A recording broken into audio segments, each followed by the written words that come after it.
La conversion du docteur Francesco Ricciardi. Chers amis, bonjour, mon nom est Jean Goyard et vous assistez au programme Sur les pas du Padre Pio.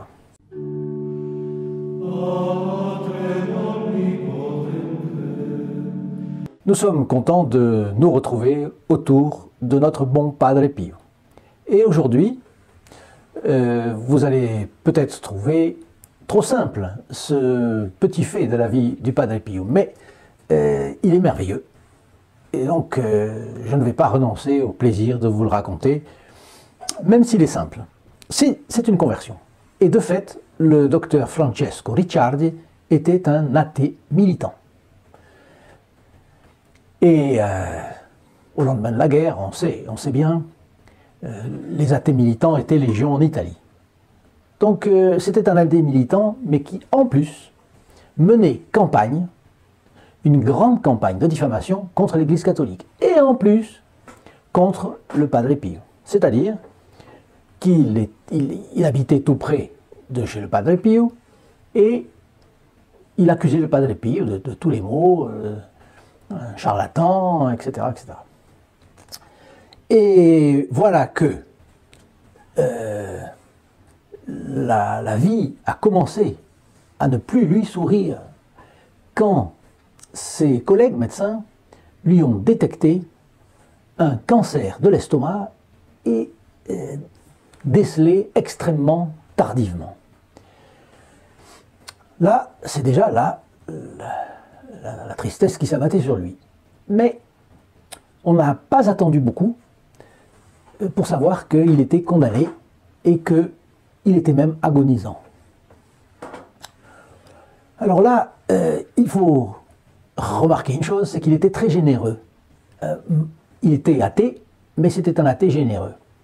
Et il était très connu dans la région auprès de ses malades pour accueillir, et spécialement les pauvres. Et les pauvres ne payaient pas chez lui.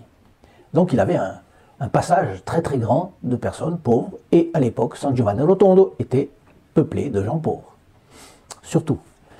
Donc Francesco Ricciardi se meurt, et tout le village prie pour lui. Jusqu'au curé du village. Le curé du village s'appelait Giuseppe Principe. Et lui, non seulement a prié, mais a choisi le moment pour aller voir le mourant et essayer de faire quelque chose avec lui. Donc il se présente, évidemment, comme toujours, vous le savez, à l'époque, surtout, le prêtre est en soutane, et surtout avec les athées, c'est quelqu'un qui figure la mort, parce que les athées ont l'idée qu'on appelle un prêtre seulement au moment de la mort. Bien. Alors, il le visite, réaction extrêmement négative du moribond. « Laissez-moi en paix !» Il lui a même envoyé, le moribond a même envoyé une de ses pantoufles à la figure du curé, de l'archiprêtre Giuseppe Principe. Et voilà le moribond qui continue. « Seul le Padre Pio pourrait m'absoudre. » Donc vous voyez qu'il savait, comme il avait calomnié le Padre Pio, il fallait que justice soit faite. Donc il fallait réparer la calomnie et il fallait demander au calomnier son pardon. Il avait les principes assez clairs dans la tête. Seul le Padre Pio pourrait m'absoudre. Mais après tout ce que j'ai fait contre lui, il est évident qu'il ne va pas venir. Donc je vais mourir comme j'ai vécu. Donc filez, ne restez pas là. Alors c'est un médecin qui raconte. Un médecin dit, le docteur Merla dit qu'il a su la chose, bien sûr, à la sortie du prêtre de la chambre du moribond. Il a su ce qui s'était passé et il est allé la raconter tout de suite au Padre Pio. Et le Padre Pio, sachant que la personne était en train de mourir, s'est précipité, tout simplement précipité à son chevet, et il avait tellement de zèle pour cette âme qu'il en a oublié les huiles saintes et le viatique. Donc il est allé en courant. Là, il trouve le moribond. Le moribond accepte le Padre Pio, après ce qu'il venait de dire avant d'ailleurs, il a reçu la confession, l'absolution, s'est confessé, et il a reçu l'extrême onction. Donc, il y a quand même, c'était un fait simple, mais il y a quand même un rebondissement. Quand tout le monde pensait qu'il allait mourir, donc, eh bien, notre Seigneur Jésus-Christ a décidé de le guérir. Ce qui fait que 3 jours après, il était pimpant et il ne restait pas la moindre trace de cancer. Donc les médecins ne croyaient pas à cette affaire, voyons. Bon. Le plus important quand même de toute cette affaire-là, c'est que le corps était guéri, mais surtout l'âme était guérie. Et qu'est-ce qui s'est passé après?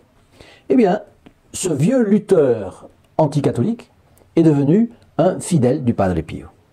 Et il est mort au service de l'église de San Giovanni Rotondo et dans l'entourage du Padre Pio. Et qui raconte cela?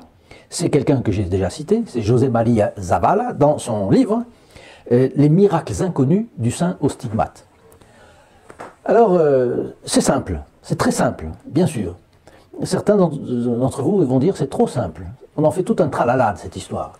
Et est-ce que c'est pas une affabulation, etc. Non.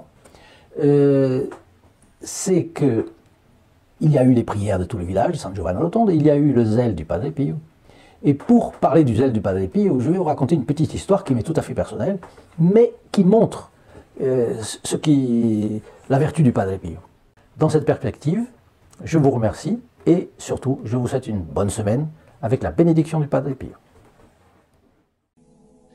In nome del Padre, del Figliolo e dello Spirito Santo, e così sia. Sia lodato Gesù e Maria, e